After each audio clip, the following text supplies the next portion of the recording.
你相信童话故事吗？今天就给大家分享一则关于猫的报恩的故事。大家好，欢迎来到陈仔和鹿仔。小爱的祖母去世3周了，由于父母很早就去世了，小爱从小就和祖母相依为命。现在祖母也去世了，只留下一栋大房子和一只小黑猫陪伴她。在这样童话般的大房子里，小爱也过着童话般的生活。小爱看到黑猫受伤了，就给它包扎，边包扎还边自言自语地对小黑说：“你要是个人该多好呀！”说着还系上了一条漂亮的小手帕。一天下雨的夜晚，小黑不见了。小爱到处找小黑，可是怎么找都找不到，只能失望而归。在家门口听到了猫叫声，顺着声音看到一男生以一种很奇怪的方式躺在地上，黑衣黑裤还有黑眼圈，这很容易让人联想到小黑嘛。看着男子可怜，小爱把男子带回了家。你这不是引狼入室吗？大半夜的，一个男的躺在地上，不是喝醉酒就是被人追杀，要么就是神经病。不过不管哪种情况都不应该带回家的嘛，直接给他叫个救护车送他去医院不就好了。可是女主心地善良，还是把他带回了家。回到家，小爱给男子倒了一杯热咖啡，男子舔了一口，表现得喝不了热的东西。小爱接过男子擦过的毛巾，看见上面有好多黑毛，原来你脱发呀。男子还说着奶奶常说的一句话，还问是不是奶奶去世之类的话，搞得小爱相当的疑惑。后来男子表示他想报答小爱的搭救之恩，可以陪她1天的时间。小爱竟然答应了。单身女性独自在家，为什么这点防范坏人的意识都没有吗？第2天他们就愉快地出门了。这个男子的反应也很异常，他像猫一样的怕狗。他带小爱去坐摩天轮，还说了一些奇奇怪怪的话。他还带着小爱去猫猫乐园，向他展示独特的和猫猫交流的特异功能。原来他竟然还会召唤猫猫。你真的好像一只猫哦，难道他就是小黑？不可能不可能。随后的一件事让他更加确信了，男子就是小黑。他们路过公园，看到小女孩在哭，原来她的气球挂在了树上，小女孩拿不到，急得哭了。男子很轻松地跳上树，帮女孩拿到了气球，然后不小心露出了脚踝，让小爱看到了那块前几天给小黑系上的那块包脚布。小爱确定了这个男的就是他的小黑，太无语了，这么大的人了还相信这种有的没的。随后男子竟然也承认了自己就是小黑。他对小爱说，你不是对我说过吗？如果你是人就好了。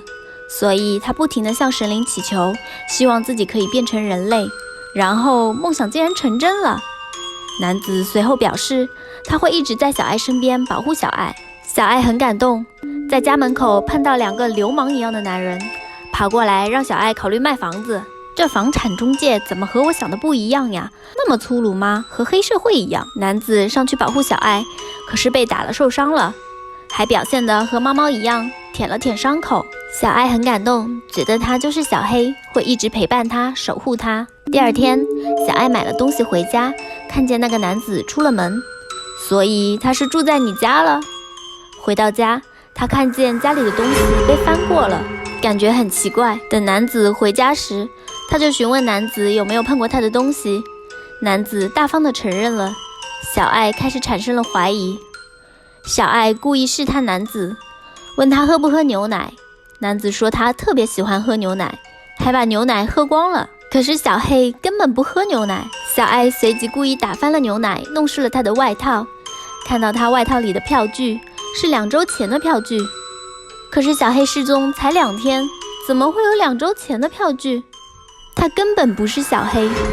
小爱开始觉得害怕，他想打电话报警，可是发现电话线却被剪断了。此时男子叫住他，让他继续吃饭，神情也变得诡异起来了。小黑吓得想逃出去，但是发现门也被锁住了。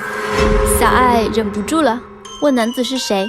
他的小黑根本不喝牛奶，一喝牛奶就拉肚子。男子突然笑了起来，他说他是老太太死前来修空调的，他在家里偷偷装了窃听器。这也太恐怖了吧。他还听到小爱和小黑猫说话，什么变成人之类的话了。